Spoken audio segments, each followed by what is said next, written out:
Welcome back to Worth Weekly News. This week I actually have some good news for you, so be sure to hit that subscribe button. The Strv 1030 has been fixed for the most part. In a changelog update on the 6th of February, there was a list of lots of changes. Most of them are kind of boring, but one of them states Strv 1030 swinging of the hull while the vehicle is turned to the left or right while moving has been fixed, which was a real big annoyance. A bug which would occur when stationary on an angled surface where the hull guidance would not work has been fixed, which is also a very large annoyance and it happens much more often than you would expect. I even had it affect me during a live stream. Upon hearing the news, I decided to take the tank on a test drive to see if it really was indeed fixed. And when taking it to the same spot where I originally tested it when the thing was first added, it did not bounce up and down, which is great. However, when you took it to more extreme angles, I noticed it wasn't actually fixed. They had just reduced the amount that it would wiggle to the point where it's not noticeable on a typical angled surface. On the more extreme ones, it's really small and kind of silly. And I don't think it will affect you too much during gameplay. However, the tank is still quite awkward to play, though it can be done. The hull aiming can be rather slow and is still quite chunky, but perhaps in later updates they'll finally fix all of that and the tank will be decent. Well, actually, as it is, it's a pretty good tank, though it catches on fire way too often. I also took out the VT12 on a test drive to see if these changes affected it, and it seemed to. I didn't see any bouncing or any other things, though it does have a stabilizer. They're probably finally fixing this damn tank because the next patch is going to be the Swedish tank tech tree, and there's going to be at least 3 more of these things, and they're going to be quite the icon for the tech tree. So you can't really leave it broken like it was at release. I was comparing it to Fallout 76, though now thinking about it, Gaijin has at least attempted to fix this thing, or mostly fix it. So how's Bethesda doing with 76? I guess it doesn't really matter to them. With Elder Scrolls and the other space game they're working on, the next Fallout game is going to be released in like 10 years, and 76 will just be an old weird meme. But anyways, let's get back on subject of the next update 1.97. What exactly is coming in that? Well, it's basically confirmed that Swedish tanks are going to be in there. It was said in an episode of the shooting range that they plan to have Swedish tanks there. I don't remember which episode though, so I cannot link it to you. However, said recently by Sim 1080p in response to someone speculating that the Italian Navy could come with Swedish tanks. He said, whilst the Italian Navy is in development, we don't tend to release 2 main trees at a singular update, with the exception of China because it was all ready. We also don't partially release trees, like half a tree and launch another half later. Interesting with the Italian and Japanese helicopters. We launch a whole tree with enough machines, then gradually build on that over time. The Italian Navy won't be in 1.97. As we said, the primary focus is Swedish ground forces, with some other very interesting surprises too. And that was followed up with someone saying, I do hope it's a jet,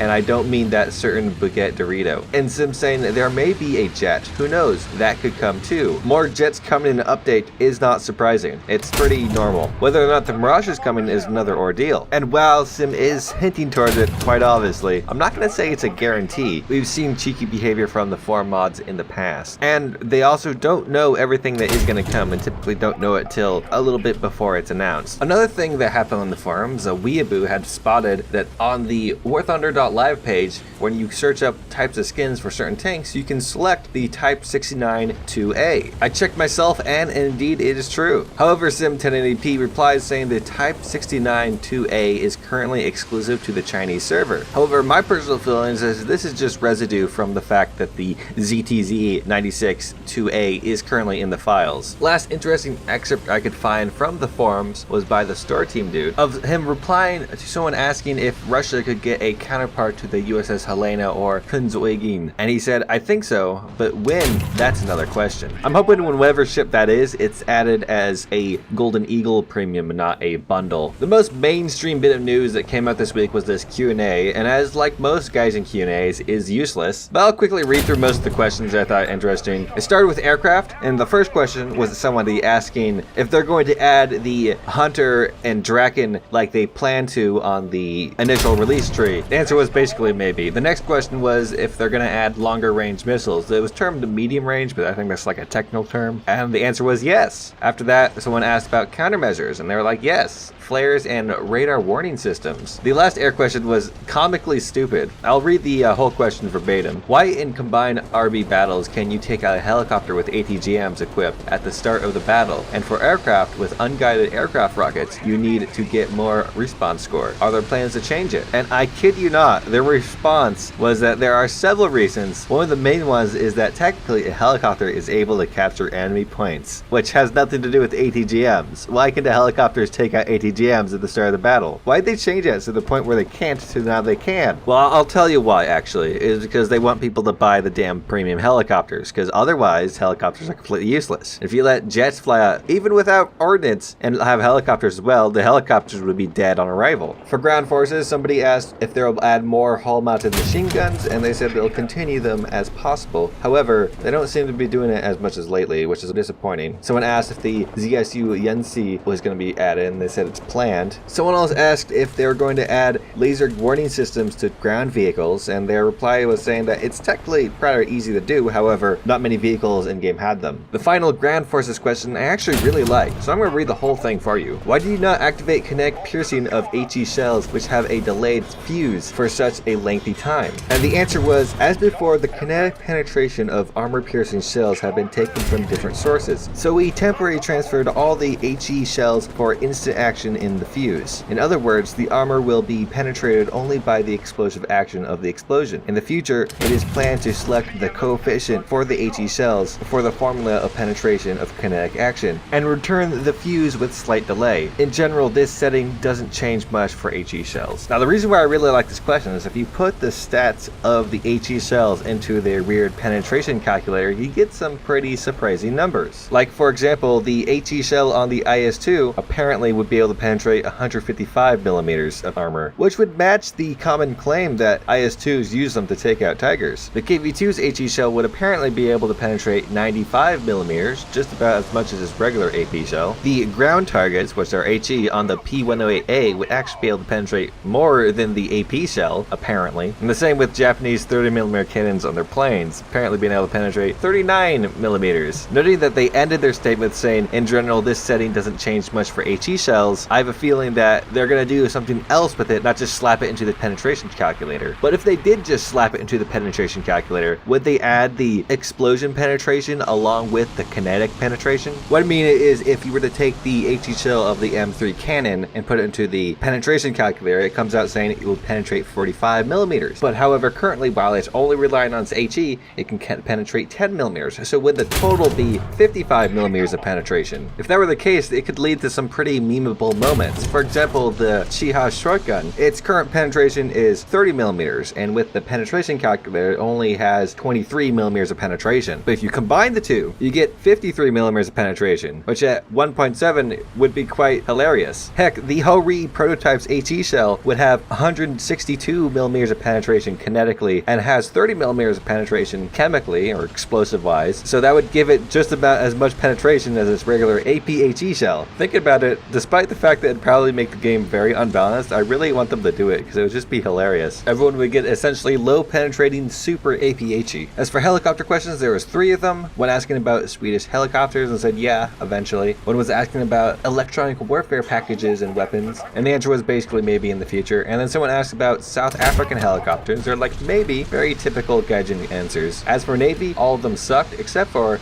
maybe Swede Navy. And the last question was, are you gonna add more squadron vehicles? And they're like, yeah, of course. And that's about it. As usual with Gaijin Q&As, this one was god awful. They picked the questions they want to answer, so I'm just gonna say, if you don't have an answer for the question, don't put it down. Answer a different question that you do have an answer for. A maybe is not an answer. It doesn't give anything. Is it a yes or a no? A story I forgot to talk about last week, there's 2 new beginner packs, and what they are essentially is just a low tier premium tank and a low tier premium aircraft. One for the USSR and one for Germany, both costing $5.99 each. Would love to see these packs for other nations as well, and by that I mean, Gaijin, just please give me some more weird Japanese prototypes. But I take a bit of issue with the Russian one, as what you get in it is the T-126, which is a pretty good tank, and that one unique I-153 M62. Now, the tank is all well and fine, but the plane, you see, it also happens to be the aircraft that you get if you select the Russian air tree as your beginner nation, as every new player gets a free premium for whatever nation they choose to research first. So somebody who is interested in Russian things would, of course, go for one of the Russian trees first, and if it happens to be the aircraft tree, this pack to them just loses 50% of their interest, as now you only get a tank, no new aircraft. An optimistic point of view to take with this is perhaps Gaijin is planning to fade out the old I-153 153 M62 Premium with a new one, as this one is kind of better than the other beginner premiums. However, that's just speculation. The German pack comes with the SDKFZ 141, which is a pretty good tank and looks pretty cool, and the HE 112 B1U2, which has a Hungarian skin, which would be rather useful when you're trying to make a video on a possible Hungarian air tree. And also both packs come with 120,000 Silver Lions and 7 days of premium. I also want to cover this week the repair cost changes that went on with last week's battle rating changes. However, they weren't very interesting. What you expect kind of happened. Bombers went up, good planes went up, planes no one cared about went down, and I also seem to have lost the text document in which I was listing all the ones that I cared about, and I don't know if I want to go over it again. Last bit of news, Gaijin is hosting a Valentine's Day camouflage contest. All you gotta do is make a skin, upload to live, hashtag it with Valentine's Day 2020, and submit it before March 3rd. And I bring this to your attention because the first place gets the choice of 3 different packs: the Kyushimo, the Magak 3, and the Valtor 2A. So PG Noob, you can finally stop bugging me about the Valtor and make a camouflage to win it yourself. Finally, I'd like to thank my YouTube members, starting with a new one, Max. Thank you very much for joining. Durkongs TV, Roger Rammer, The Royal Rat, Grimace, I Like Them Thick, Mighty Peppers, Pointless Gunsinks, and Waffly Joker 6. A big thank you to all of them. YouTube members get a unique Discord role, videos upload a little bit early, and emojis to use during streams. If you'd care to join them, it's only $5 a month, and there's a big old join button right below. Now, if you have any comments, questions, or concerns, you can ask me up down below or on my Discord. If you enjoyed the video, be sure to hit the like button. If you didn't like the video, don't hit the like button. If you want to see more, hit the subscribe button. I make more than weekly news videos every Sunday. I make random videos throughout the week, and I like to make streams on Saturdays on YouTube. So be sure to hit that bell icon to be notified anytime I upload anything. Thank you for watching the video, and I hope you have a great day. In the terms of bonus news, perhaps you didn't notice, but in the first battle that I was in, one of my squad mates was an M10. He did not choose to be in the M10. In fact, for the queue, he had chosen to play US, and you can see this with the little squadron at the bottom of the screen. Although for some reason, Gaijin decided he's going to play France today.